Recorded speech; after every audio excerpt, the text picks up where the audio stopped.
ಈಗ ನಮ್ಮ ತಾಣಾನಿಗೆ ಮೇಲೆ ಡೈರೆಕ್ಟರ್ ಇದ್ದಾರೆ ಮನೋಹರ್ ಪವಾರ್ ಪಾಪ ತುಂಬ ಒಳ್ಳೆ ಕೆಲಸ ಮಾಡ್ತಾರೆ ಇಲ್ಲಿ. ಸರ್, ತಮ್ಮ ಅಭಿಪ್ರಾಯ ಹೇಗಿದೆ? ಈ ಯಾದಗಿರಿಯಲ್ಲಿ ದೇವಸ್ಥಾನ ಕಟ್ಟಿದ್ದಾರೆ, ನಮ್ಮ ನರೇಂದ್ರ ರಾಠೋಡ್ ಅವ್ರ ಬಗ್ಗೆ ತಮ್ಮ ಅಭಿಪ್ರಾಯ ಹೇಗಿದೆ? ನೋಡಿ, ನಮ್ಮ ಅಭಿಪ್ರಾಯ ನರೇಂದ್ರ ರಾಠೋಡ್ ಸರ್ ಅವರ ಫ್ಯಾಮಿಲಿ ಮೆಂಬರ್ ಥರ ನಾನು. ನೀವು ಕೇಳ್ತಾ ಇರಿದಲ್ಲ ಬರ್ತಕ್ಕಂಥ ಭಕ್ತಾದಿಗಳು, ನಮ್ಮ ಅಭಿಪ್ರಾಯ ನಾವು ಸ್ವತಃ ಹೇಳಿದರೆ ಅಷ್ಟಿದು ಆಗಲ್ಲ. ಜನರು ಬರ್ತಕ್ಕಂಥವ್ರೇನು ಹೇಳ್ತಾರಲ್ಲ, ನಾವು ಕೇಳ್ತಾ ಇದ್ದೀವಲ್ಲ, ಆ ಅಭಿಪ್ರಾಯ ಕೇಳಿ ನಮಗೆ ತುಂಬ ಸಂತೋಷ. ನರೇಂದ್ರ ರಾಠೋಡ್ ಸಾಹೇಬ್ರದ ವಿಶೇಷ ಈ ದೇವಸ್ಥಾನಕ್ಕೆ ಕೊಡುಗೆ ಕೊಟ್ಟಿದ್ದಾರೆ ಅಲ್ವಾ. ಈ ಯಾದಗಿರಿ ಜಿಲ್ಲೆ ಗುರುಮಿಟ್ಕಲ್ ತಾಲೂಕು ಬೋರಾಬಂಡ ಗ್ರಾಮದಲ್ಲಿ ಲಕ್ಷ್ಮೀ ತಿಮ್ಮಪ್ಪ ದೇವಸ್ಥಾನಕ್ಕೆ ಜೀರ್ಣೋದ್ಧಾರ ಮಾಡಿ ವೈಕುಂಠ ಏಕಾದಶಿ ಅನ್ನೋದು ನಮ್ಮ ಹಳ್ಳಿ ಜನರಿಗೆ, ಅದರಲ್ಲಿ ವಿಶೇಷ ಹಳ್ಳಿ ಬಡ ಜನರಿಗೆ ಇದರ ಬಗ್ಗೆ ಈ ವೈಕುಂಠ ಏಕಾದಶಿ ಏನಿದೆ ಎಂಬುದು ಗೊತ್ತಿಲ್ಲ. ಅದು ಗೊತ್ತು ಮಾಡೋಕ್ಕೆ ನರೇಂದ್ರ ರಾಠೋಡ್.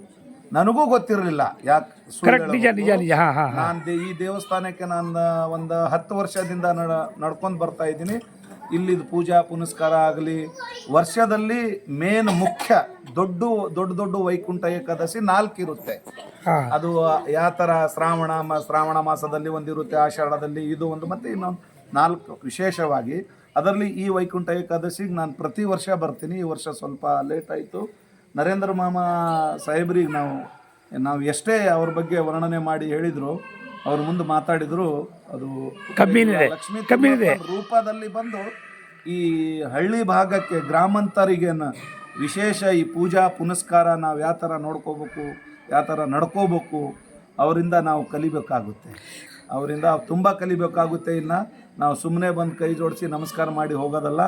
ಅವರಂಥ ಸಿದ್ಧಾಂತ ನಾವು ಕಲ್ಕೊಂಡಾಗ ಮಾತ್ರ ಲಕ್ಷ್ಮೀ ತಿಮ್ಮಪ್ಪ ನಿಜವಾಗಿ ನಮ್ಮ ಹೃದಯದಲ್ಲಿ ಒಲಿತಾನ. ನರೇಂದ್ರ ರಾಠೋಡಿಗೆ ಯಾವ ಥರ ಒಲ್ದಾರೆ ಆ ಥರ ಒಲಿತಾನಂತ ನನ್ನ ಭಾವ.